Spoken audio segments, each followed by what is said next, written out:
벌써 이제 소개도 하기 전에 들어오셔가지고 오늘 여러분께서 보신 안녕 내일 또 만나를 만드신 박승민 감독하고, 그다음에 신주엽 배우님은 뭐 기자회견 때는 이렇게 기자들과 얘기한 적은 있었지만 실질적으로 이 영화를 두고 관객분들과 만나는 것도 오늘이 처음이라고 합니다.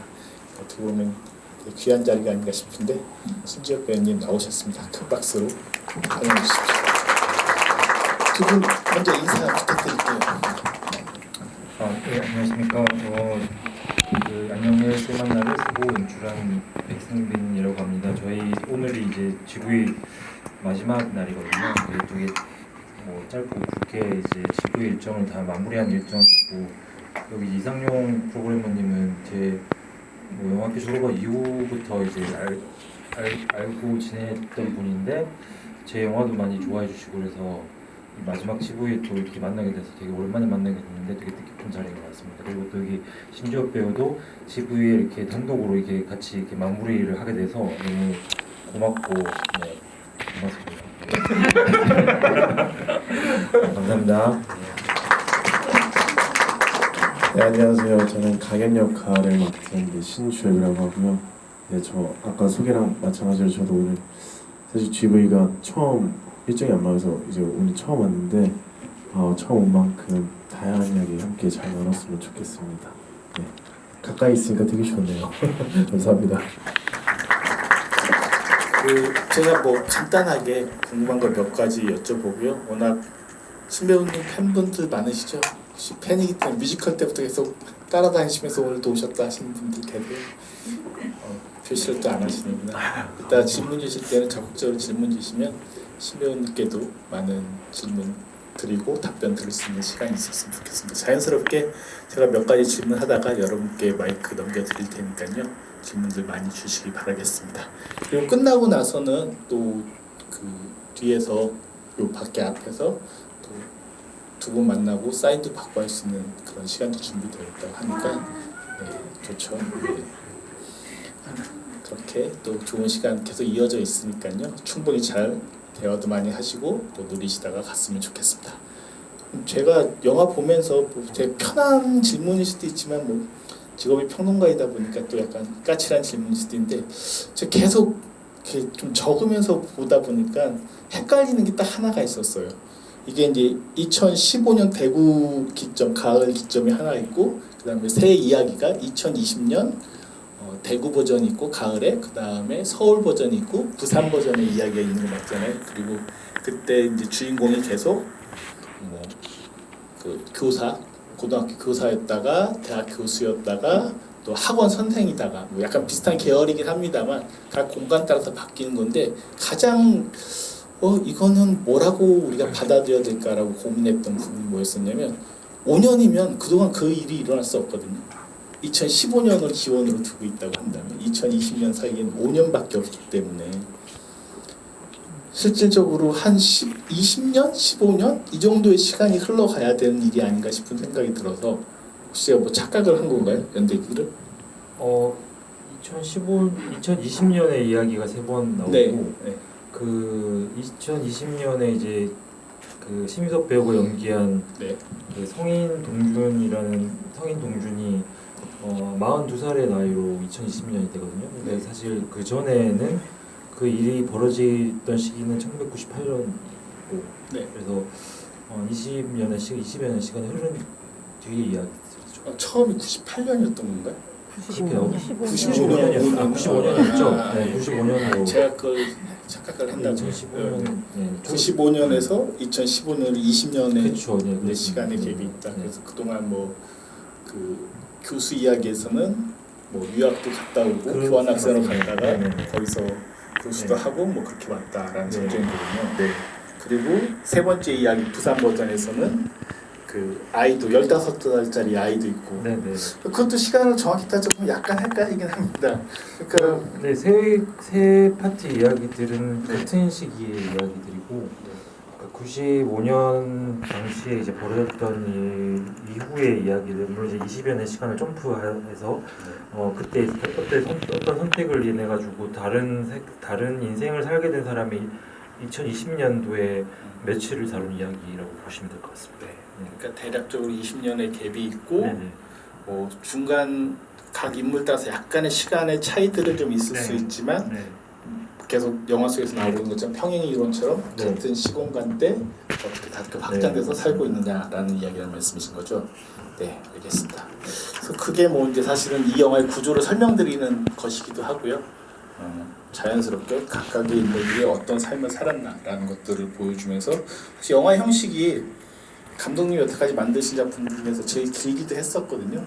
그 이유 중에 하나가 끊임없이 이제 95년도를 소환해야 됐기 때문이 아닌가 싶은 생각이 들기도 해서 95년도에 그 장면들이 처음부터 다 펼쳐지면서 보여지는 게 아니라 어떻게 보면 조각조각, 특히 이제 신 배우님이 단물 위로 걸어가고 뭐 쫓아가고 하는 것도 처음에 딱 95년도가 등장했다가 나중에 또 다른 부분들이 보여지고 하면서 그 각도 역시도 반복되면서 좀 변하는 것 같거든요.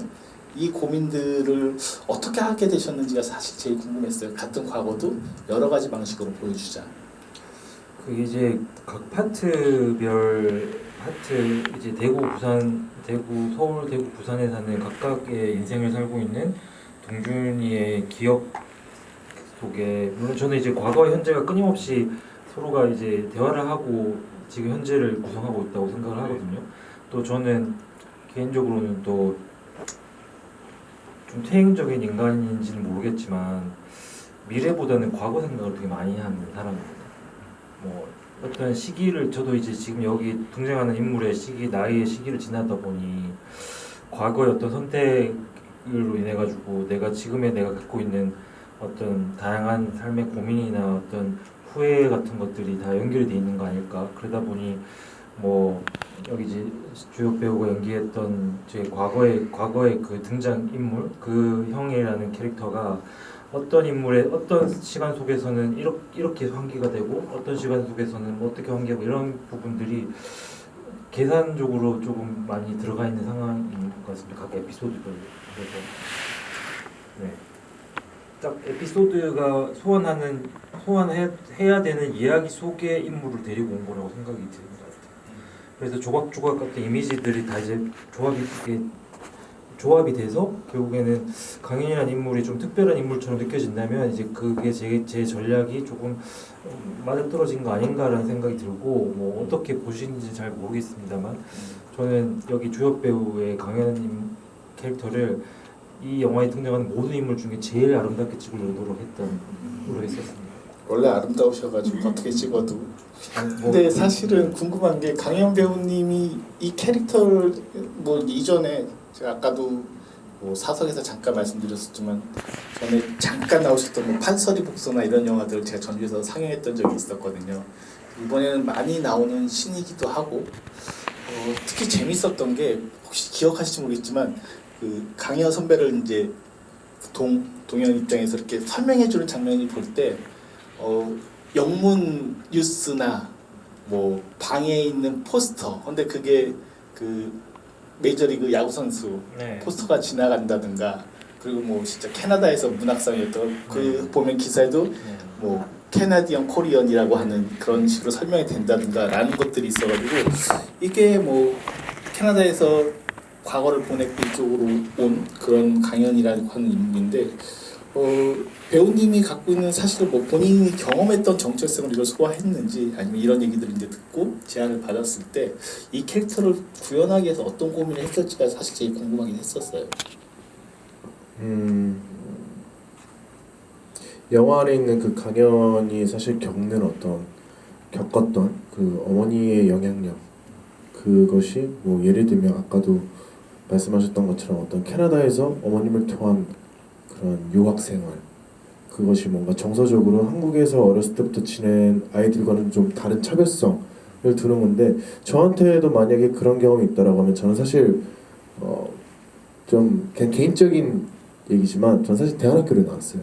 중고등학교를 대안학교 생활을 했고 그래서 일반 사교육을 한 번도 받아본 적 없어요. 중1 때부터 사교육 교육을 한 번도 받아본 적 없고 학교에서 주체적으로 이제 저희들 한 4명 이상이서 어떤 주제를 갖고 공부를 해보고 싶다 하면 학교 측에서 그런 강사님이 오시거나 근데 그런 거 사실 그런 선택적인 게 어떤 학교에서 저한테 주입적으로 선택된 걸 강요하는 게 아니라 결국 그 4-5명이 모여서 우리가 무언가를 배우고 싶어요라고 얘기를 하는 것 자체가 저한테 주체가 있는 거잖아요. 사실 그런 게 강연한테 있지 않았을까라는 생각을 했어요.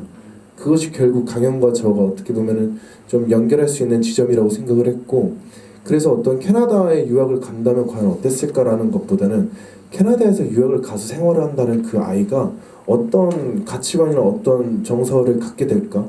그것이 과연 내가 모방하는 것이 아니라 나한테 있다면 뭐가 있을까라고 했을 때 저한테는 대안학교가 그런 생활이지 않았을까라는 생각이 들어서 그냥 자연스럽게 제가 살아왔던 방식을 좀 녹이려고 노력을 했던 것 같아요.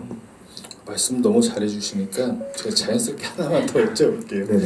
사실 제일 어려운 연기였을 것 같아요.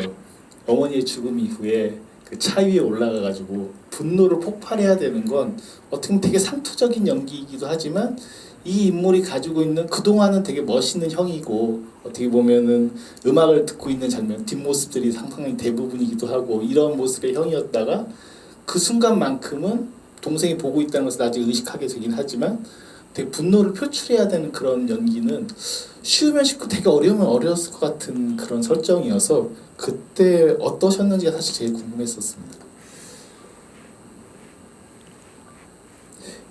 저번 언론 시사 때 했던 되게 재미나게 그냥 겨울에 촬영을 했는데 유일하게 내 몸이 따뜻해졌던 순간이 있다면 차 위에서 차를 부셨을 때 유일하게 추위를 좀 잊을 수 있었다라고 얘기를 했었거든요. 진짜 푸신 거예요?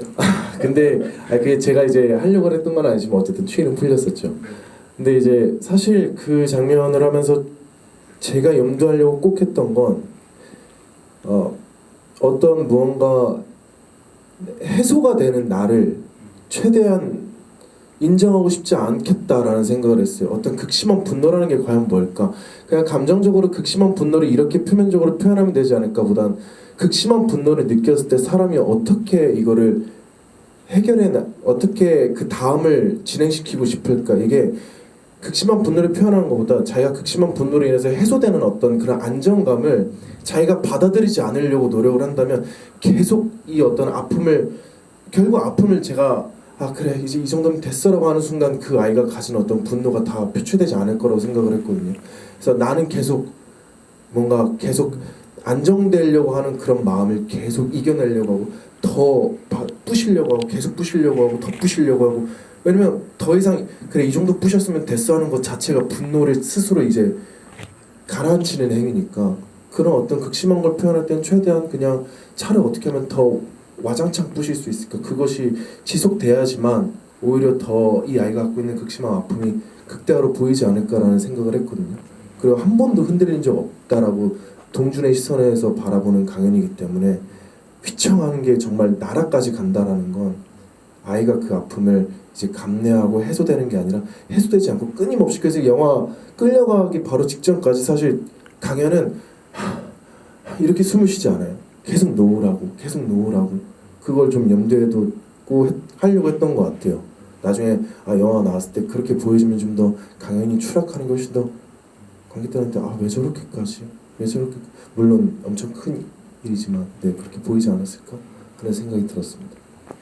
실제로 영화 속 동원의 대사로도 추락하는 어떤 것이라는 단어가 나오기도 하는데 감독님이 그 부분 되게 공들여서 찍으셨을 것 같거든요.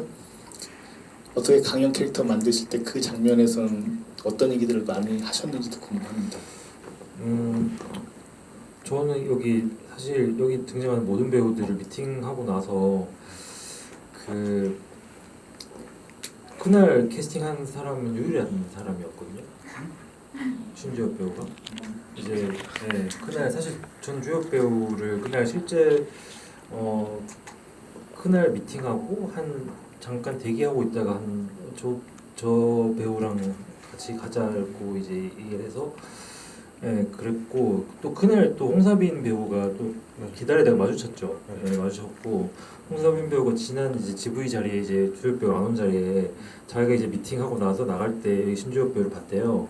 근데 나 저분 나오는 뮤지컬 다음 주로 보러 가는데 이렇게 저분을 왜 오셨을까, 무슨 캐릭터를 하시고 얘기했다고 하더라고요. 그래서 이제 그러니까 저는 이제 주엽 배우가 가지고 있는 지금 방금 얘기 들으면서도 참 참 조리 있는 아이구나 이런 거 지금 알고 있는데 그때도 그런 생각하시고요. 네, 조리 진짜 있는 네, 아이구나. 지금 대안학교 얘기도 그렇고 쭉 이제 본인이 이야기를 하다 보니까 내가 그냥 빨려 들어갔어요. 그냥 뭔가 이게 반하는 건가 뭐 이런 느낌으로 이렇게 계속 빨려 들어가는 느낌인데 그리고 또 중요한 거는 또 완전히 동원이 되신 거네요. 이 배우가 또 신주엽 배우가 무용을 했잖아요. 그러니까 무용을 해서 몸을 되게 잘 쓰는 것 같더라고요. 그래서 저는 우리 영화에서 사실 어떻게 보면 많은 사람들이 제일 어떻게 보면 이게 좀 그게 화려하게 보일 수 있는 장면들이잖아요. 이게 와서 분노를 표출하고 때리고 이 부분에 대한 사실은 걱정도 기대도 되게 많이 컸는데 저는 그날 주엽 배우가 할 수 있다고 그냥 믿어달라고 그래서 자기가 더 할게요 이렇게 했던 게 저한테는 너무 큰 도움이 되었고 그래서 이렇게 내가 이제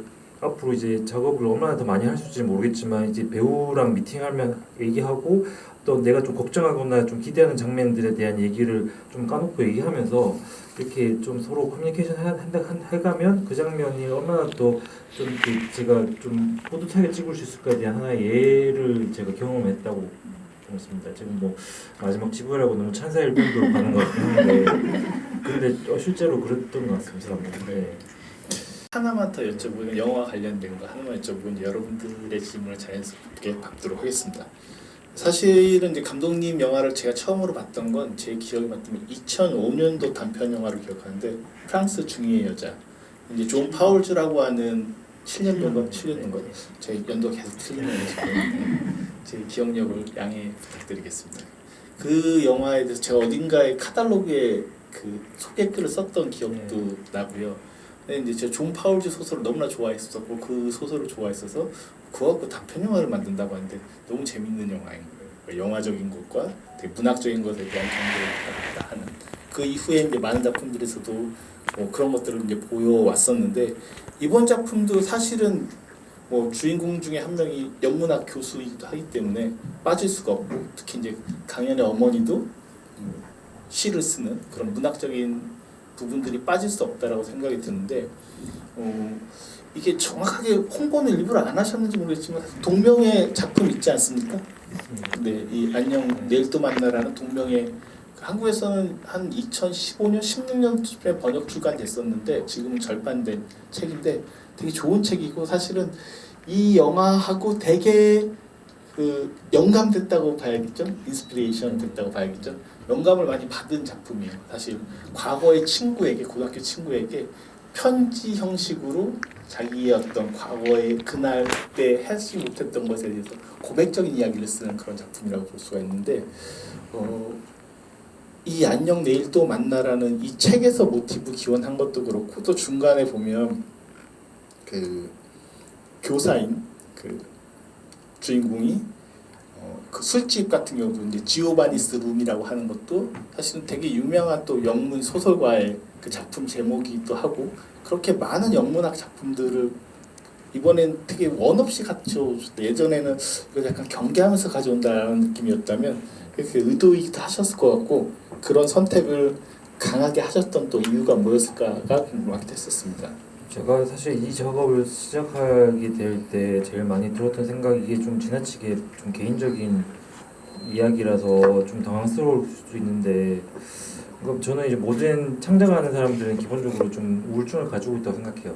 그러니까 그걸 얼만큼 자기가 관리를 하고 살면서 작업을 하는지에 대한 부분인데 저는 이제 그때 관리를 잘 못하고 있던 시기였고 그래서 좀 그만 살아도 되지 않을까라는 생각도 매일같이 하던 시기가 있었고 그러다 보니까 좀 과거에 대한 얘기를 더 많이 생각하게 됐었고요.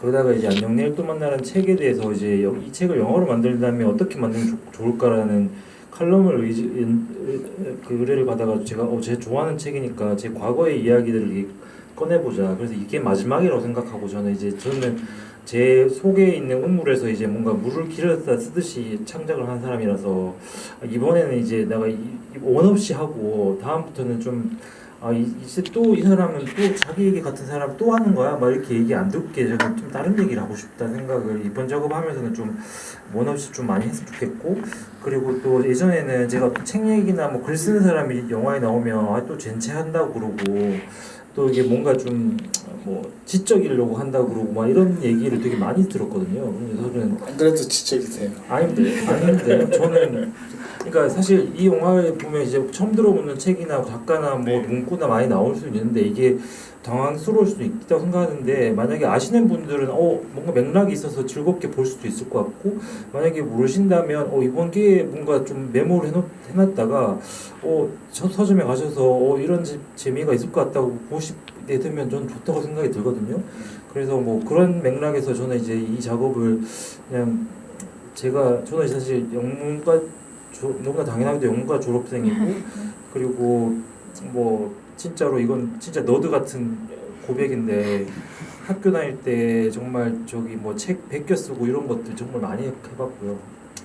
그러니까 뭐 필사하셨다는 말씀이세요? 그런 네. 것들 그래서 좀 변태적인 문학 강의 취미였는데 뭐 그런 게 이제 알게 모르게 제 감수성을 좀 만들었던 거 아닌가라는 생각이 좀 들기도 하고 그래서 뭐 그렇습니다. 그래서 이제 이 영화에 등장하는 모든 이야기들이 이제 제 그런 부분들 물론 광현이 주연배가 연기한 광현이 인물도 실제 실존한 인물의 이야기였고 그래서 뭐 모르겠어요. 제가 GV를 지금 5번째, 6번째 하고 있는데 여기에 뭐 제가 모르는 사이에 그 형님이 이제 왔다 가실 수도 있다는 생각도 한편으로 하고 그래서 뭐 길 가다가 얼굴 봐도 이제 몰라보는 정도로 이렇게 나이가 들었겠지만 그래도 이제 그래도 백승빈이 우리 얘기를 영어로 잘 만들었네 생각하고 가가지고 저한테 DM이라도 한번 보내주면 저는 더 좋을 것 같다 생각을 뭐 개인적으로 이렇게 하고 처음 듣는 얘기지.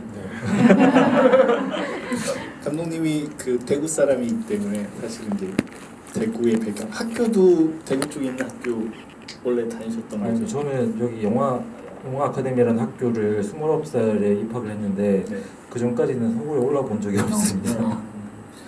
그리고 뭐 영화 속에서 이제 그 누나가 있는 암 수술 받아야 될 병. 대구 사람들 다 경대병원 이렇게 얘기하는 거거든요. 그러니까 누구나 다 거기를 가야지 큰 수술을 할 수 있는 병원. 이런 설정들도 사실은 꽤나 감독님 어떤 자전적인 개인적인 부분들이 노골적으로 묘사하진 않았지만 되게 많이 깔려있구나 싶었는데 또 이렇게 자연스럽게 말씀을 해주시니까 여러분들께서도 충분히 어느 정도 짐작을 하셨을 거라고 생각이 듭니다. 질문 받아야 되는데요. 딱 하나만 이상했던 점이 눈이요. 눈. 눈빨이 날리는 거. 네네. 가을인데 눈이 내리고 있길래. 그거는 우리가 의도하지 않았던 거죠. 그러니까. 그래서 될 수 있으면 숨기려고 했는데 아까 이제 여쭤봤더니 이게 겨울에 찍어가지고 실제로 이제 눈이 저 CG로 처리한 게 너무나 뭔가 양이 적고 컷이 바뀌면 갑자기 눈이 사라지고 해서 무슨 일인가라고 아까 잠깐 물어봤더니 그게 겨울에 찍게 되는 바람에 2021년도 겨울 그러니까 시작할 때 1, 2월 놓고 시작할 무렵에 찍기 시작해서 그때 또 눈이 많이 왔던 해였었거든요. 기억하실지 모르겠지만 그래가지고 자연스럽게 들어왔다. 근데 자막인 가을이라고 나와서 이 인지적 혼란이 순간적으로 가을에 한국에 눈이 오나? 이랬다. 그때 뭐 낙엽도 막 갔다 그러면 끌어당기셨어야 될 거 아니에요. 죄송합니다. 죄송해요. 그냥 저는 모니터 보기에 분위기가 좋아서 그냥 가져오기로 했습니다. 네, 알겠습니다. 잘하셨습니다. 그럼 여러분들 질문 받도록 하겠습니다. 궁금하신 거 있으시면 뭐 심각한 얘기 아니어도 좋습니다. 편하게 배우분이나 감독님이나 편하게 질문 주시면 좋을 것 같습니다. 저 주시면 네. 우선 마이크 갖다 드릴게요. 네. 저 뒤에 분부터 도와주시죠. 네. 안녕하세요. 영화 너무 잘 봤고요. 그 감독님이랑 대현이한테 한 가지씩 일단 질문 드리고 싶은데 감독님한테는 그 강현이 어머니가 죽기 전에 쓰고 있던 원고 제목도 그 Every Name is Pain인데 강현이가 이제 현재 쓰게 되는 책이 거기서 뭔가 영향을 받게 된 건지가 궁금하고 그 신지엽 배우님한테는 그 폭발하는 그 차 부수는 장면에 대해서 얘기 앞에서 나눠주셨는데 그 첫 번째 우주에서 동준이한테 그 막 울어도 된다고 화내도 된다고 그래야 산다고 막 그렇게 강현이가 동준한테 말하는 장면이 있는데 강현이도 그렇게 뭔가 화를 표출하는 장면에서 본인이 좀 살기 위해서 그렇게 표출하게 되는 것이 있었을까 하고 궁금해서 질문 드리고 싶습니다. 네, 그 Every Maybe Spain이는 물론 거기서 오는 거 맞고요. 어머니의 시에서 온 거 맞고 모든 만약은 아프다. 물론 이 이야기들이 결국에는 만약에 대한 이야기들이고 그게 어떻게 보면 다들 괴롭고 힘든 과정을 통과하지만 결국에는 해피엔딩으로 가는 이야기라고 생각해 주시면 좋을 것 같고 결국 이 모든 이야기들은 이게 이 여러 가지 우주를 건너서 강연을 만나러 가는 이야기로 마무리되는 이야기니 아프더라도 결국에는 살아볼 이야기가 있고 또 제가 좋아하는 말 중에 하나가 인생은 오래 살수록 아름답다라는 말이 있더라고요. 그래서 그런 생각을 많이 하던 시기에 또 이렇게 됐고 또 하나 더 추가 정보는 Every Maybe Spain이 제 머릿속에서 바로 나온 게 아니라 제가 고백하자면 제 그 멘트는 제가 좋아하는 영국 그 여성 싱어송라이터 중에 에밀리 산데이라는 가수가 있어요. 아시는 분 있으시면 그분이 부른 Maybe라는 노래가 있어요. 그 Maybe라는 노래를 듣다가 이게 링 너무 좋아서 그 댓글을 쭉 내리다가 Every Maybe Spain이라고 누가 이제 댓글을 남겼더라고요. 저는 그 노래와 그 댓글의 그 시너지가 너무 완벽하다 생각해서 그게 한 10년 전에 제가 들었던 노래인데 그래서 좀 기억하고 있다가 제가 이제 몰래 써먹었다고 지금 여기서 고백합니다. 네. 그 문학적 서사와 관련해서 이제 엄마가 쓰는 시 제목 지금 에브리 페인에 대해서 말씀해 주셨지만 맨 마지막에 그 부산 장면에서 이제 교도소에서 만난 아들이 쓰는 편지 내레이션 속에서 이렇게 장면들이 연결된 것도 너무 좋은데 아들의 편지도 하나의 문학적 장치처럼 여겨질 정도였었거든요. 그 뭐 나중에 이제 지나가시면서는 아마 그 아들이 심희섭 배우가 이제 아들이 쓴 편지를 무슨 편지 내용이 잘 안 보이셨을 텐데 나중에 이제 혹시나 이 영화가 이제 뭐 나중에 이제 이 IPTV나 다른 쪽으로 해서 혹시나 그때 좀 뭐 그린 다운로드를 받으셔가지고 그 장면에 혹시나 이제 캡처해서 보시면 정확히 나오죠 윗부분에. 네. 나옵니다. 그걸 한번 보십시오. 저는 그 편지를 정말 공들여 썼거든요.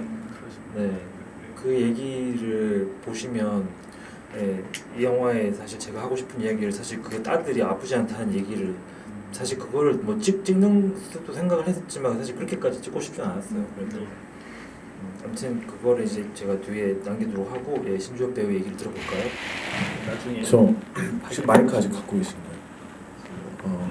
제가 지금 질문을 좀 이해하는데 순간 제가 생각하는 질문 이게 물어보신 질문 이게 맞나 하는 생각이 들어가지고 한 번만 더 부탁드릴게요. 첫 번째 우주에서 울어도 괜찮아. 네, 근데 그거를 이제 그 신비현님이 역한 강연 캐릭터가 그걸 하고 있는 거 아니냐 그 차이에서. 아니 강현이가 동준이한테 이제 너 왜냐면 첫 번째 우주에서 동준이는 자기 감정을 되게 누르고 클로즈하게 살아가는데 약간 거기에 또 오버랩 되면서 이제 과거를 회상할 때 강현이가 동준이한테 울어도 된다거나 화를 내도 된다 그래야 우리가 살 수 있으니까 약간 이런 식으로 말을 하잖아요. 근데 그 강현이가 동준이한테 그렇게 말을 한 것처럼 강현이가 그 어머님의 죽음 이후에 이제 아버지 차를 부술 때 본인도 그렇게 화를 내고 막 소리치고 한 게 본인도 어쨌든 간 살기 위해서 그렇게 한 건지가 궁금해서 혹시 그런 것들을 녹여내셨는지 궁금해서 질문드렸어요. 뭔가 찍을 때는 사실 그것이 뭔가 살기 위해서 발악했던 어떤 행동이다라고 이렇게 말하기에는 그 당시에는 일단 아버지에 대한 분노에 대한 그런 입장 때문에 그런 행동을 했다라고 생각을 하고요. 그 행동은 그래서 아버지에 대한 어떤 원망이나 분노가 먼저였던 것 같고 그것이 뭔가 이 강현이라는 인물이 동준이한테 얘기했던 것처럼 울어도 되고 표현을 해도 돼라는 그런 거랑 같은 행동이라고는 생각하지 않지만 어쨌든 그렇게 얘기했다라는 것 자체가 뭔가 강현은 무언가 자기가 어떤 솔직하게 어떤 느끼는 감정들에 되게 동준이처럼 뭔가 눌러 살거나 표출해내지 못하고 이렇게 갖고 사는 아이가 아니라 굉장히 밖으로 꺼내는 거에 익숙한 사람이라고 생각을 해요. 그런 것들이 이제 그런 무의식적으로 나오는 행동들에서 시작은 아버지에 대한 어떤 분노나 원망이었지만 거기에 강현이가 말했던 그런 동준이한테 얘기했던 것들이 조금 묻어있지 않나라는 생각 정도는 듭니다. 그 아버지에 대한 분노도 사실 이 영화에서 되게 중요한 모티베이션 중에 하나라고 보여지거든요. 실제로 동준은 어쨌든 누나 생일 때 보내주는 돈을 뭐 어떤 평행 우주에서는 꼬박꼬박 받긴 하지만 누나는 아버지하고 완전 적대적인 그런 모습을 보여주고 사실 동준도 되게 소심하게 저항. 사실 이 영화에서는 저항이라는 얘기도 계속 나오고 있는 부분들이 있는데 그런 거 보면은 교감 선생님으로 이제 보였던 그 아버지한테 어떤 식으로든 약간 학교에서든 그런 저항을 하는 되게 소심한 저항이지만 하는 모습들을 볼 때 아버지에 대한 저항이 이 세계 속에서 되게 깔려가지고 이렇게 계속 반복적으로 드러나게 하셨던 특별한 시나리오상의 어떤 이유가 있었을까요?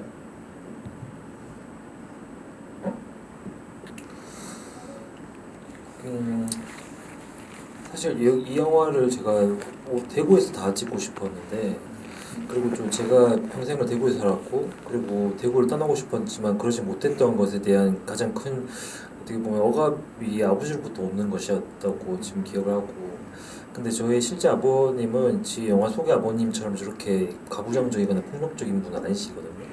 근데 오히려 좀 정반대로 좀 그런 느낌으로 억압적으로 느낌 받았던 것 같아요. 그래서 저도 이제 어머니를 이렇게 병간호하고 보내드리고 이런 모든 과정 그리고 저희 이제 영화 속에서는 누나지만 저한테는 여동생이 있어요. 그러니까 저 어머니가 돌아가실 때 했던 그 뭐 마지막 그 신문 페이퍼에 그 용기를 내서 살아라고 이렇게 썼던 부분들은 다 저희 남매가 다 동시 공유하고 있는 기억들이고 그러니까 그런 것들이 이제 결국에는 뭐 제가 살고 있는 지역에 대한 하나의 뭐 알레고리 정도로 이렇게 했으면 좋겠다는 생각이 들었는데 제가 그 플롯을 다 챙기지는 못했던 부분들은 좀 있는 것 같아요. 아버지에 대한 플롯들은. 그래서 네 사실 뭐 이거는 뭐 지역과 그리고 또 아버지 개인의 억압이라는 보다는 결과적으로는 어떤 억압된 어떤 자아를 기본적으로는 어떤 계기를 통해서 그거를 그러니까 벽장 속에 갇히고 있다가 결국엔 어떤 계기를 통해서 소리치고 얘기하고 그리고 조금씩 한 스텝 나가고 이런 거에 대한 좀 용기를 주려고 하는 이야기 그런 주인공에 대한 이야기로 받아들여 주셨으면 그런 얘기입니다. 그렇게 보이는 게 맨 마지막 부산 에피소드에서는 아버지 입장에서 아들한테 미안하다고 말하는 얘기이기도 하잖아요. 그래서 이제 그때는 아버지의 목소리가 들리고 아들이 거기에 대해서 반응을 하기 때문에 앞에서 보여줬던 아버지에 대한 어떤 적대적 감정들이 또 자연스럽게 봉합되는 부분들이 있지 않았을까 싶은 생각이 들게 됐었습니다. 네. 또 다른 질문, 네, 또 많은 분들이 네, 앞에, 네. 감독님이랑 배우님께 질문 드리겠는데요. 이 영화를 보면서 작품에 나오는 캐릭터들이 감정들이 너무나 잘 느껴지는 게 그 작품 속에서 흐르는 음악의 힘이 아닐까 싶은데 그 음악을 어떤 식으로 좀 신경을 써서 준비를 했는지가 궁금하고요. 그리고 또 차를 타고 이동할 때 그 짝사랑과 갑자기 제가 대사가 다 외우지를 못하겠는데 그 짝사랑과 이렇게 보는 그 종이 한 장 차이라고 시간 뮤지컬에 낭비, 짝사랑과 시간 낭비. 네네네. 근데 그게 혹시 어느 뮤지컬이었는지 제가 좀 개인적으로 좀 궁금해서 여쭤보고요. 그리고 신적 배우님께는 그 홍상민 배우님이랑 아무래도 나이 차이가 그렇게 많이 나지는 않는 그래도 또래 배우의 어떤 연장선에서 촬영을 하다 보니까 두 분이서 대화를 많이 하실 것 같아요. 그래서 좀 촬영하면서 좀 완벽한 호흡을 위해서 어떤 식으로 커뮤니케이션 했고 그걸 어떻게 고민하셨는지 좀 궁금합니다. 네. 손이라도 붙잡고 다닌다. 음악이요. 저도 사실 이 영화가 어떤 구조 자체가 결국 어떤 과거의 어떤 한 그 큰 계기를 담은 사연의 오프닝을 하나 박았고 그 다음에 조금씩 다른 이야기들이 세 개가 이어지고 거기에 대한 대답으로서의 또 클로징이 있는 그 구조가 제가 이제 저는 뭐 피아노를 잠깐 하긴 했지만 이게 결국에는 어떤 크게 봤을 때 음악 중에 구조라고 그러나 이게 캐논의 구조인가 하여튼 뭐 그런 지금 음악 감독이 그런 얘기를 많이 나눴던 것 같아요. 그래서 어떤 형태로는 계속 대위법으로 반복되고 이렇게 들어왔다가 빠지고 이런 부분들이 왜냐면 이게 과거와 현재가 계속 끊임없이 이야기 나오다 보니까 음악이 거기에서 좀 많이 도움을 주면 훨씬 더 우리가 들어가기에도 쉽지 않을 거라는 생각을 많이 했다. 그래서 음악이 좀 많이 나온 것 같다고 생각하실 수도 있겠지만 저는 좀 필요했다고 생각이 들었던 부분들이고 그리고 그 짝사랑과 시간 낭비는 종이 한 장 차이는 알지 않니? 에브뉴 Q라고 아세요? 그 공연했었는데 그 세스미 스트리트 그 인형 탈 쓰고 이제 뮤지컬이 있어 에브뉴 Q라고. 거기 이제 There's a fine line between love and waste of time이라고, 사랑과 시간 낭비는 종이 한 장 차이다, 뭐 이런 이야기를 제가 이제 그걸 보면서 제가 거의 눈물 흘렸던 기억이 나는 것 같아요. 한번 집에 가서 한번 찾아보십시오. 에브뉴 Q라고 정말 훌륭한 뮤지컬이고, 나중에 다시 리바이벌 되면 뭐 거기서 공연도 하시고 너무 좋은 뮤지컬이니까. 가면을 쓰고요. 노래를 잘하니까 또 조연 배우가. 네. 알겠습니다. 네, 에비뉴 큐 저도 메모 열심히 해서 가겠습니다. 아, 사빈이랑 왜 제가 왜 웃었냐면요. 사빈이가 이제 홍서빈 배우랑 언론 시사 때 얘기를 이제 홍서빈 배우가 얘기했었는데, 이 실질적으로 이제 사람을 가까워지는 관계에서 그때 저 홍서빈 배우, 심희석 배우님 그 감독님께서 사실 대화를 많이 안 하는 사람들이에요. 제가 되게 외향적으로 보여도 은근히 내향적인 구석이 좀 강한 편이어서, 사빈이랑 그래서 촬영을 할 때는 좀 제가 차를 좀 많이 태웠어요. 그러니까 사빈이를 이제 같이 가자 해서 저와 함께 움직일 때, 로케이션을 다닐 때 뭔가 어쨌든 강연이라는 모습을 서로 말수가 그렇게 막 많지 않고 말을 할 때 되게 조심스러워하는 친구거든요. 그리고 되게 그래서 내가 해줄 수 있는 어떤 다른 방법이 뭐가 있을까라고 고민했을 때 그냥 좋은 도움을 줄 수 있는 건 같은 차로 이동해서 같이 오자.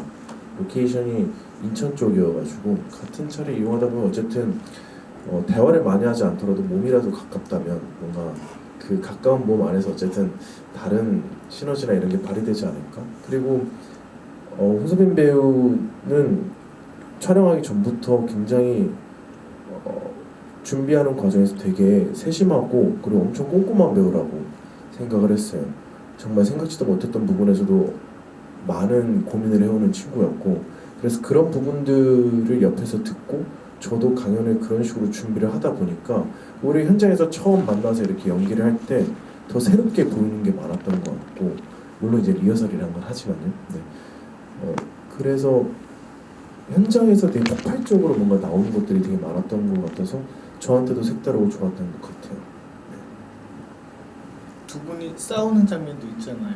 네네, 맞아요. 네네. 그때는 어떠셨는지가 궁금한데요. 말씀 듣다 보니까. 운동장에서 싸우는 씬, 그 씬은 사실 조금 어색한 느낌도 있었어요. 왜냐면 갑자기 글러브를 던지고 애를 운동장에 눕혀가지고 이게 조금 이게 아니라 패싸움을 하잖아요. 그러니까 아무 얘기 없이 야! 이씨 두두두두두, 이게 약간 좀 이제 조금 어색하기도 한데 이게 괜찮을까 이런 고민도 있었지만, 어쨌든 영화적으로 이제 어떻게 보여졌으면 좋겠다는 사실 감독님이 훨씬 더 그림이 크셨기 때문에. 그런데 이제 사빈이랑 그냥 이렇게 돌리고 이렇게 돌리자, 그리고 이렇게 치고 내가 이렇게 칠게, 이렇게 찍었던 기억이 있어요. 합을 미리 어느 정도 맞추시고. 네네네, 맞습니다. 그러고 나서 그 다음 씬이 더 중요하지 않나요? 어루만져. 네, 분수대 앞에서. 그렇죠. 네네네. 그 씬 제가 제 개인적으로 대본을 읽을 때 꽤나 너무 좋아했던 장면인데, 네. 그냥 되게 이쁘더라고요. 사실 그 고등학생 시절을 돌이켜 봤을 때 뭔가 그냥 예쁘다라는 느낌? 분수대 앞에서 남자의 둘이든 여자의 둘이든 뭐 남녀든 그냥 대본에서 괜찮아? 아파? 괜찮다, 이 얘기를 하는 것 자체로 이게 남녀 성별을 떠나서 그냥 뭔가 아직 다 성장하지 않은 어떤 그 인물 둘이서 그런다라는 것 자체가 그 대본을 읽으면서 되게 예쁘네, 되게 영화적으로 봤을 때 되게 너무 아름답게 나올 것 같다라는 생각을 하면서 읽었던 기억이 있어요. 개인적으로도 되게 나도 한국에서 그 정도 감수성을 뽑아낸 영화를 근래에 본 적이 있었나? 다른 건 뭐 눈이 나오고 있다가 좀 이상한데 했었지만 그 장면만큼은 확연하게 투샷이 너무나 이뻤던 장면 중에 하나가 아닌가. 감정이 그냥 특별한 대사가 없어도 말씀하셨던 것처럼 자연스럽게 잘 묻어나온 것 같아요. 네, 또 다른 질문.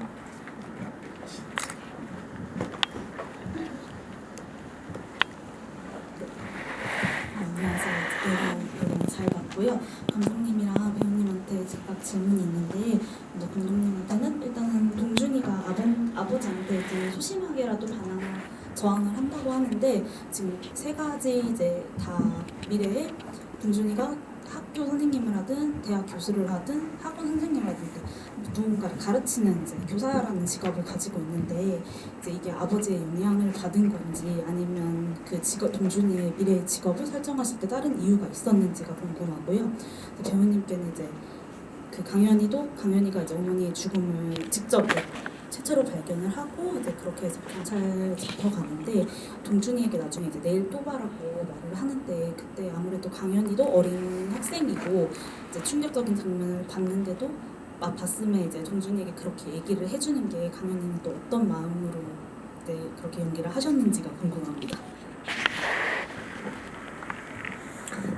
네, 교사 일을 하는 거는 물론 이제 여기에 영화 속에 김주령 배우가 연기하는 어머니한테 이제 홍서빈 배우가 연기한 어린 동준이 이제 꿈에 대한 얘기를 하면서 아버지처럼 뭐 교사 일을 하는 게 이제 어머니가 들으면 그냥 마음 편하게 들으실 것 같은 대답을 했을 거라 생각이 들어요. 아버지도 교사였고 그러니까 왠지 이제 자기도 이제 그 교사 일을 하면 근데 이제 어머니가 오히려 에이 별로인 것 같은데라고 얘기하시잖아요.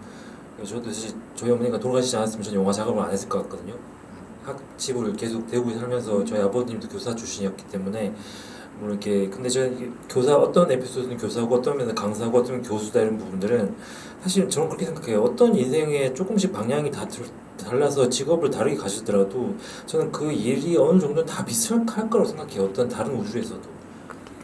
이게 사람의 뭔가 오리진한 부분들은 변하지 않는다고 생각이 들어서 제가 만약에 영화 작업을 안 하고 있는 또 다른 우주에서 만약에 대구에 있는 어떤 교사를 하면서 이제 하더라도 거기서는 시나리오를 또 썼을 것 같아요. 대본을 쓴다거나 하면서 영화 작업을 어떤 식으로 하려고 했던 그런 생각을 하게 되다 보니까 그러면 조금씩 직업도 조금씩 비슷하지만 근데 결국에는 이 모든 조금씩 다른 운명이 결국에는 하나의 해피엔딩으로 가는 이야기로 마무리하는 영화가 됐으면 좋겠다 이렇게 정리가 된 것입니다. 네, 저는 어쨌든 그때 동준이에게 강현이라는 인물이 엄청나게 중요하고 필요하다라는 걸 사실 강현이도 알고 있었을 거라고 생각을 해요. 내가 이 옆에 있는 이 동준이라는 아이를 보듬어줘야 되고 내가 내 팔 안에 있어야 되고 어떻게 도와줘야 되는 친구라고 생각을 강현이가 하고 있었을 거라고 생각을 했고요. 그래서 그때 그 경찰차에서 이제 동준이한테 하는 말은 차마 제가 어린 동준이를 이 안전한 펜스를 적어도 말이라도 쳐놔야 이 아이가 아슬아슬하게라도 계속 줄 위를 걸어가면서 살아갈 것 같은데 내가 만약 그 말조차 못한다면 언젠가 이 아이한테도 그 울타리 밖에 되게 위험한 상황을 너무 빨리 직면하게 만들지 않을까? 라는 생각 때문에 철저하게 자기 희생적 얘기라고 생각을 해요. 그냥 너가 조금 덜 아플 수 있는 말을 어쨌든 해주려고 했던 그런 태도지 않을까라는 생각이 듭니다. 결국 근데 이 영화에서 이제 절정이 맨 마지막 장면에 그 경찰차 가다가 멈췄었던 그 순간이 있고 그 순간이 그 전 에피소드들에서는 그냥 흘러간 것처럼 보이지만 맨 마지막에는 성인이 된 그 동준의 위치에서 보다가 나중에 다시 고등학생 시절로 변모를 하면서 달려가게 되고 경찰차를 멈춰 세우고 서로 이제 마주하게 되는 장면이 어쨌든 두 인물이 이 1시간 2시간 거의 20분 좀 넘는 그 정도 되는 이 영화 길이에서 가장 이제 감정이 폭발하게 되는 순간이고 뭔가 관객들한테도 위로를 받는 순간이어서 되게 중요했을 것 같아요. 거기서 이제 강연 캐릭터를 연기하시는 게 가장 포인트가 아니었을까. 어쨌든 동준이 자기를 선망했던 이 동준에게 뭔가 말을 해줬어야 될 것 같은데 그때 느낌이 어땠었을지가 제일 궁금하게 했었습니다. 감독님이 모니터로 보셨을 때 어떤 기분이셨어요? 근데 그날 진짜 추웠잖아요. 진짜 추웠죠. 너무 추운 날인데 진짜 근데 이 배우들이 이 장면이 영화의 마지막 장면이고 그리고 본인들이 이 영화를 책임진다고 생각하는 배우들의 그때 먼저 찍으신 거야? 맨 마지막 거의 마지막에 찍었어요. 가끔 자극적이면 제일 마지막에 찍으려고 했는데 그래서 본인들이 이 영화를 이 장면을 통해서 이 영화가 마무리되고 이 장면의 중요성을 다 알고 임하고 있다는 그 얼굴이 다 나오고 있더라고요. 그래서 저는 매 테이크 할 때마다 이거 좋은데? 이것도 좋은데? 또 좋은데? 이런 느낌으로 계속 했던 기억이 나는 것 같아요. 그때 그리고 사실 지금 기억나는 거 엄청 추운 그때 감독님이 정말 이렇게 조용히 오셔가지고 저하고도 그렇고 사빈 배우한테도 그렇고 되게 조용하게 이렇게 그럼 제가 이렇게 하고 이제 했던 기억이 있거든요. 근데 그런 어떤 집중되는 상황 속에서 사실 그때 엄청 추움에도 불구하고 기다려주고 있었던 어떤 카메라 감독님, 조명 감독님 어떤 그 전체적으로 되게 고요했던 것 같아요. 그 골목이 되게 고요했고 그 위에 사이렌이 계속 막 불빛이 막 이렇게 막 어쨌든 경찰차의 그 불빛이 막 흩날리는 그 좁은 골목에서 저랑 사빈이가 가만히 이렇게 바라보는 그 순간에서 이 영화 정말 우리가 이제 마지막 하는데 뭔가 무언으로 사빈이랑 아무 얘기도 안 하고 그냥 들어갔거든요. 근데 무언으로 했던 어떤 느낌은 여기서 끝장을 보자. 그래서 뭔가 어떤 결과가 나오든 지금 서로한테 완벽하게 집중해서 빠져야 돼. 알겠지? 그랬을 때 맞아요. 이런 느낌으로 대화는 안 했지만 그런 어떤 생각을 하면서 찍지 않았나.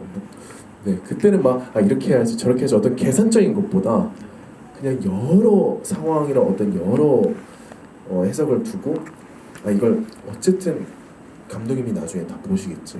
보시면서 감독님 좋은 걸 또 분명히 초이스하실 거고 그 우리는 그냥 계속 새로운 또 마주봤을 때 또 다른 이런 것들을 좀 찾으려고 노력했던. 대략 몇 테이크쯤 가신 거예요? 기억나니? 많지는 않아. 다섯 다섯 번 정도 정도. 했던 것 같아요. 네. 5번 중에 하나를 고르신 거예요? 그랬던 것 같아요. 그래서 그렇게 많지는 않고 근데 저희 스태프들도 배우들도 이 장면을 잘 찍어야지 이게 영화의 마지막인데 그리고 뒤에 이제 송창희 배우가 연기한 이제 성인이랑 교체가 되면서 나올 텐데 이게 진짜 좀 후지다 그러면 영화가 다 와르르 무너질 것 같은 생각이 좀 드는 거예요. 근데 그래서 제가 뭐 속닥속닥 했던 것도 어떻게 보면 제 진짜 포커스 완전 막 그런 포커스가 다 했던 것 같아요. 또 소리 지를 수 있는 상황도 아니었던 것 같고 왜냐면 친구들이 너무 지금 집중을 하고 있고 춥고 이러다 보니까 그 기억이 지금 새록새록 나는 것 같고 제가 이제 그 모니터 마지막 오케이 하고 끝날 때 지금 기억도 갑자기 생각나는데 이 친구들이 이제 이 작업을 통해서 분명히 훨씬 더 좋은 기회를 많이 얻을 것이고 그리고 뭐 제2의 조승우, 제2의 박해일 뭐 이런 배우들이 될 수 있을 거라는 생각이 들었는데 이게 그 첫 번째 어떤 디딤돌이 됐으면 좋겠다라는 그 생각을 아주 잠깐 했었던 것 같아요. 그때 잠깐 그랬던 것 같고 지금 이제 그 영화를 찍기 전까지는 두 친구가 서로 몰랐던 사이인데 이제는 거의 뭐 베프 아니에요? 맞아요. 엄청 친합니다. 삼이랑 진짜 자주 보고 사실 이건 완전 영화랑 다른 얘기인데 사실 홍서민 배우한테 제가 영화 끝나고 완전 반했죠. 반했고 지금은 사실 제가 동준의 느낌이고 홍서민 배우가 훨씬 더 나이는 어리지만 저한테 강연 같은 느낌이에요.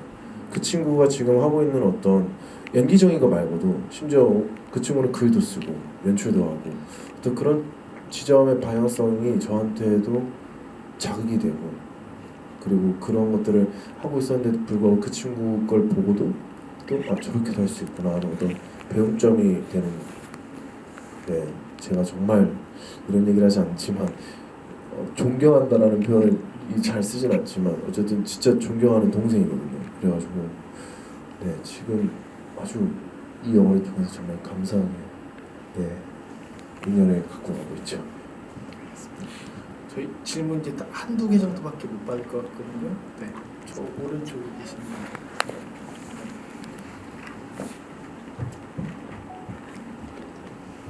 영화 너무 즐겁게 잘 봤습니다. 네, 배우님이랑 감독님께 하나씩 여쭤보고 싶은 게 있는데요. 그 동준이 같은 경우는 평행 우주 속에서 되게 다양한 환경을 가지고 있는 것 같아요. 직업도 다르고 가족들과의 관계도 다르고 그런데 이제 그 강현이 같은 경우는 항상 같은 모습으로 모든 평행 우주에 남아 있더라고요. 성인이든 강현이는. 그래서 이거를 왜 이렇게 표현하셨는지 이제 궁금함이 감독님께 있었고요.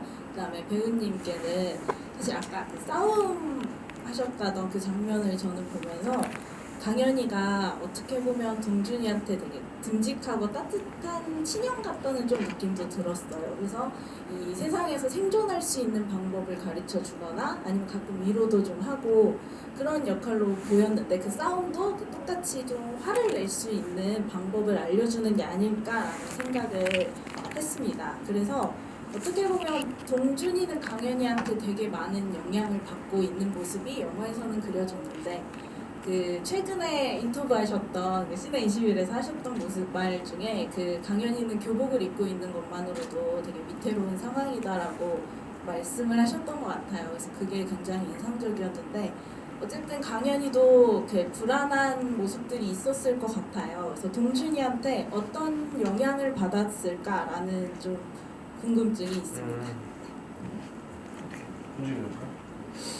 아, 그 인터뷰 때 했던 얘기는 기억나요. 제가 그 얘기는 사실 저는 교복을 입어본 적이 없거든요. 근데 교복이라는 걸 제가 옆 학교 여러 학교들에서 교복을 입는 모습들을 보면서 사실 교복을 입고 있으면 그 어떤 그게 제약 같으면서도 그 제약이 그 어린 아이들을 지킬 수 있는 어떤 다른 방패 같은 역할 같다라고 그 당시에 생각이 좀 들었었거든요. 그래서 그냥 교복 자체가 어떻게 보면은 그 신분을 나타내는 것도 있지만 되게 그걸로 인해서 뭔가 보호받을 수 있고 그 말은 즉 이 교복으로 인해서 그 사람이 아직은 좀 위태로운 그리고 아직은 무언가의 보호나 도움을 받아야 하는 그런 나이이자 그런 인격체라고 생각이 들어서 그래서 그런 식으로 인터뷰에 얘기를 했던 것 같아요. 네. 그리고 갑자기 얘기하다 보니까 뒤에 질문이 뭐였죠? 강현이가 동준이한테 어떤 영향을 받았을까? 성장에 그 동준이에게 많은 도움을 주지만 그냥 지금 또 그때 느끼는 건 과연 강현이도 이게 과연 절대적으로 맞는 행동일까? 이런 생각들을 같이 하면서 오히려 강현이도 그런 동준이한테 어떤 태도나 행동을 취하면서 강현이도 같이 무언가를 계속 생각하고 배워나갔던 과정이 있지 않았을까라고 생각을 해서요. 이게 도움을 주고 있지만 이게 과연 맞는 길일까? 이 아이한테 과연 이렇게 행동해도 되는 걸까? 라는 퀘스천을 계속 가지면서 더 조심스럽게 행동하려고 하지 않았을까? 네. 그런 데에서 이제 강현이가 어떤 또래보다 좀 더 성숙함이 뭔가 영화에 보이지 않았을까라는 생각도 들었고요. 네, 그 강현이는 사실 동준의 기억 속에서 소환되는 인물이다 보니 그리고 또 제 기본 어떤 원칙은 동준이라는 어떤 망망대해 어떤 인생이라는 망망대해에서 혼자 떠 있는 돛담배 같은 그 사람이 동준이라면 여기 주혁벽이 연기한 강현은 등대 같은 사람이어야 될 것 같다는 생각이 들었어요. 그래서 그 자리에 계속 빛을 계속 이렇게 돌면서 찾아오라고 하는 느낌으로 그러다 보니 너무 무결점의 인물처럼 보이는 것에 대한 약간의 두려움도 있긴 한데 저는 등대가 결점이 있으면 안 될 것 같거든요. 등대는 등대 역할을 해줘야 될 것 같은 생각이 들고 저는 최대한 아름답게 등대를 찍어야 되겠다 생각 그렇게 너무 아니 여기 비숍배님의 팬분들이 많을 거라고 제가 예상해서 너무 이렇게까지 얘기한 건 아니고요. 진짜 진심으로 그렇게 생각합니다. 진심으로 그렇게 생각하고 네. 그런 하나의 팁을 드리면 제가 어디가 또 다른 집에 가서 얘기하는데 여러분 스탠 바이 미라는 영화 보셨나요? 거기 리버 피닉스 캐릭터 어린 리버 피닉스 캐릭터가 나와요. 못 보신 분들 한번 메모하셨다가 집에 가서 보십시오. 저는 제가 가지고 있는 모든 영화 제가 좋아하는 영화들 중에 그 가장 최고의 친구가 스탠 바이 미의 리버 피닉스 캐릭터라고 생각해요. 리버 피닉스가 그 주인공 사빈이가 연기했을 법한 그 주인공 친구한테 가서 야 이상해도 괜찮아 나는 네가 이상한 게 좋고 네가 글 쓰는 것도 너무 좋아 네가 나중에 성인이 돼서 어른이 돼서 글 쓸 재료가 없고 그러더라도 그렇다면 내가 얘기할게 얼마든지 우리 얘기를 써 나는 상관없어 그렇게 얘기해주는 씬이 나와요. 스탠 바이 미에. 그리고 나서 헤어지거든요. 영화 봤어? 혹시? 그 헤어지는 마지막 장면에 리버핑스 주인공이 이제 저 멀리 리버핑스가 집에 간다고 저 멀리 이제 원경에서 롱샷으로 탁 찍어요. 리버핑스 쪽에서. 근데 카메라를 향해서 손을 이렇게 딱 들거든요. 저는 그 영화를 극장에서 2번 봤는데 항상 그 극장에 가서 그 장면에서 어떻게 하냐면 극장에 자꾸 관객이 앉아 있잖아요. 리버핑스 쪽에 손을 흔들고 있잖아요. 저도 관객석에 앉아서 이렇게 해요. 그러니까 최고의 친구는 그런 사람이어야 될 거라고 생각이 들었습니다. 네. 영화 좋습니다. 그 스티븐 킹 원작 소설을 가지고 소년들 시체 찾으러 가는 얘기거든요. 되게 흥미로운 부분들이 있어요. 이렇게만 드려도 뭔가 좀 궁금해지시죠? 한번 보시면 좋을 것 같고요. 사실은 뭐 강연 캐릭터의 어떤 이상화된 모습에 대해서 말씀하셨지만 감독님 영화를 계속 보아온 사람 입장에서는 되게 구조적인 게 좀 캐릭터들 따라서 가는 것들이 있다고 저는 생각이 드는데 이번 영화만 놓고 말씀을 드리면 예를 들어서 반복적으로 똑같이 다 바뀌지만 보이는 인물 중에 하나는 매형 아니에요? 매형 끌어안는 뭐 그런 것처럼 그렇게 되는 인물도 있고 하지만 영화마다 보시면은 교사일 때는 교사와 제자의 그 미묘한 관계가 강연과 동준의 관계를 약간 변형해서 보여주고 그 다음에 교수가 됐을 때는 그 아이를 데리고 있는 박성일이라고 하는 그 인물도 사실 약간 그런 것들의 변주 다 스승과 제자가의 관계처럼 보이지만 또 사실 뭔가 다른 그리고 부산 장면에서는 아버지와 아들을 통해서 또 그것들을 변형시키고 있기 때문에 지금 이 영화를 약간 계속 상황들을 반복도 되고 차이도 계속 만들어지는 그런 변주로 보시면은 이 세계가 어떻게 조금씩 넓어지는가라는 것에 대해서 좀 많은 생각을 가져가실 수 있는 그런 시간이 되지 않을까 싶은 생각이 들긴 합니다. 네. 더 많은 얘기를 들었으면 좋겠는데 저희가 또 사인도 해야 돼서 끝으로 마지막 인사 부탁드리고 앞으로 리뷰하시도록 하겠습니다.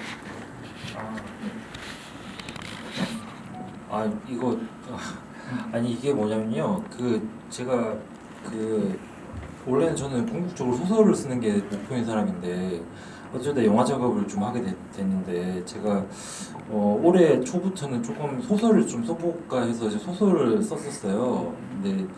근데 그게 이제 공모전에 당선이 있는 바람에 책이 나왔어요. 그래서 근데 그게 또 발간이 개봉일자가 발간일이 나와가지고 공교롭게도 그래서 제가 2권을 일단 가져왔는데 제가 이거를 일단 주연 배우가 선택한 원픽 지금 너무 큰 미션을 드립니다. 감독님이 원픽하고 하면 뭐 그럴까요? 네 그러시면 되겠네요. 와. 그러니까 뭐 편히 질문 주신 거 다 마음에 드셨겠지만 그래도 약간 끌렸던 거 살짝이라도 조금만 더. 그럼 제가 부탁할게요. 네. 그러면 지금 마지막으로 질문 주신 그 저분께 이제 먼저 한번 드리겠습니다. 일단 사인 받아 가세요. 네. 그리고 그러면 질문도 지금 있는데 시간으로 인해서 질문을 하고 싶었는데 못했던 한 분이 제 눈에 밟히셔가지고 네 저분께 드릴게요. 네, 알겠습니다. 그리고 저도 어쨌든 이렇게 자리 마지막 소감 자리 해주셔서 너무너무 감사하고 저도 이 영화를 찍으면서 정말 영화 작업이 너무너무 행복했고 정말 좋은 동료를 얻었고 그리고 이렇게 또 영화관에서 개봉된 작품이 이렇게 완성돼서 뭔가 제가 또 볼 수 있고 이런 모든 경험들이 사실 되게 새롭고 놀랍고 저한테는 지금 이 시간이 어떻게 보면 또 나중에 추억했을 때 되게 꽤나 큰 사진 액자처럼 이렇게 걸려있으면 좀 그런 예쁜 순간일 것 같아요. 그래서 그 순간 이렇게 함께 공유해 주셔서 너무 감사하고 네, 앞으로도 많은 사랑 부탁드리겠습니다. 감사합니다. 네, 저도 이제 GV가 마지막인데요. 일단 이게 사실 마지막이라고 하니까 왜냐면 저 이 영화 준비한 거 생각 보니까 한 5년 정도 된 것 같더라고요 느낌이. 근데 5년인데 뭐 이제 개봉은 되게 짧고 강렬하기만 하고 이게 근데 제가 또 앞으로 작업을 얼만큼 또 열심히 또 이런 자리에서 또 뵙게 될지는 잘 모르겠지만 그건 이제 제 개인적인 또 해결해야 될 숙제인 것 같고 이제는 조금은 이제 그만 살아도 되지 않을까라는 생각은 이제 한동안은 안 하고 싶어요. 지금 전 좀 열심히 좀 살아볼까 생각 중이고 또 다음 달에 제가 다음 영화 크랭크인이거든요. 예, 이번에는 여성 서사를 여성 주인공이 이끌고 가는 이야기를 지금 이제 준비 중, I Am Love라는 제목의 이야기를 준비 중이고요. 제목 기억하셨다가 이제 나중에 할 때 저 사람이 또 영화 한 편 안 들었네 이러면서 이제 관심을 가져주시면 좋을 것 같고, 그리고 이제 마지막으로는 제가 이제 드릴 수 있는 이 영화를 통해서 저희 배우들이 조금 더 앞으로 더 많은 기회를 받아가지고 저 배우들이 좀 많이 떴으면 좋겠습니다. 그래서 여기 주엽이도 그렇고 사벤이 그렇고 여기 등장하는 모든 배우들이 더 많은 작품에서 보고 우리 GV 이후로 연락도 안 하고 있는데 그래도 잘 풀려서 다행이다 이렇게 생각을 해도 전 괜찮으니까 그럴 것 같습니다. 그러시 잘 풀릴 것 같습니다. 네, 그렇게 응원 많이 해주시고요. 네, 이 자리까지 여기까지 와주셔서 너무 감사드립니다. 감사합니다. 감사합니다.